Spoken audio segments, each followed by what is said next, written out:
Yes, as we're aware, the bank has not been able to meet 100% of demand. They've also been worried about the fact that maybe there's still a bit of front loading. But what we notice is they've been doing roughly 30 to 50% of market demand. Like you rightly said, they've continued with the $210 million sales across the various sectors, the wholesale, the invisible sector, and the SME sector. There is also concern about the slight demand pressure at the I&E window, but I'll wait in case you want me to talk more about that.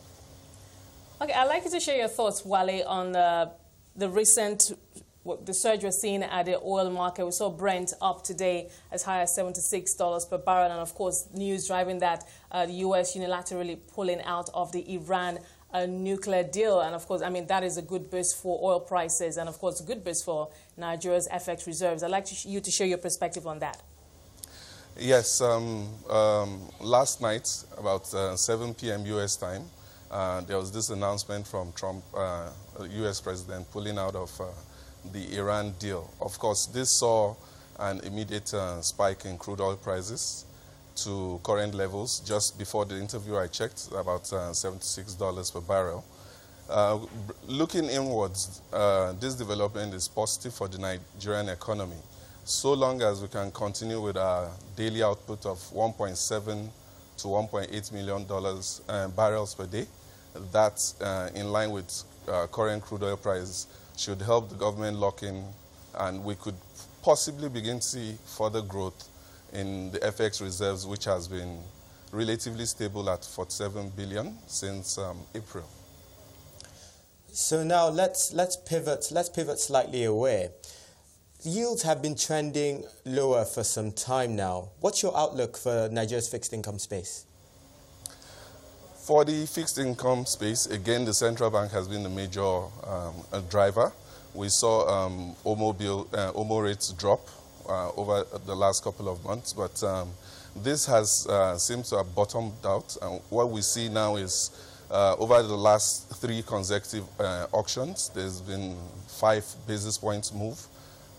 This week, looking at market liquidity opened at today at 188 billion. If you bring in maturities of 291 billion, that should put current market liquidity during the week to close to 500. If you bring in also, you want to look at FX refund, so liquidity should push up towards 700 billion mark. I would expect the central bank to come with OMO auction this week. And looking at the fixed income space, what you would see and what we've been seeing is more of selling pressure as the traders look to rebalance their portfolio, to take advantage of higher rates that the CBN is offering. Now, Wale, with the decline in yields that we've seen across the board, conversations around the corporates coming to raise bonds at the corporate bond space, we've seen there have been more conversations about that lately. I'd like you to share your thoughts in terms of the surge or how that could pick up in 2018. We're already in May, going into June. So I'm just thinking, so at what point would we begin to see those numbers coming in? Okay. Looking at the corporate bond space, we're aware the level of lending in the economy is still not at desired levels. So most of the corporates have had to look for alternative sources of funding. We've seen lots of CP issuance. And again, like you rightly said, we're seeing corporate bond issuance. For the commercial papers, most of them are benchmarking their pricing to where OMO levels are at the moment, which is on the shorter end, 11.9%. And on 11%. Then at the longer, towards the 1-year mark, we're seeing 12.1%. So, like you rightfully said, a lot of corporates are looking at the bond space to raise short to medium-term funds. So, Wale, earlier you were saying that there was demand pressure in the I&E window. Can you tell us a bit more about that?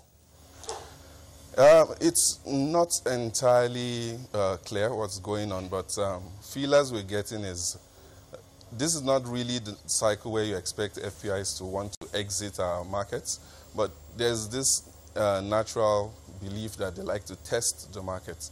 So when we see some maturities coming in, it's not automatic that they like to roll over.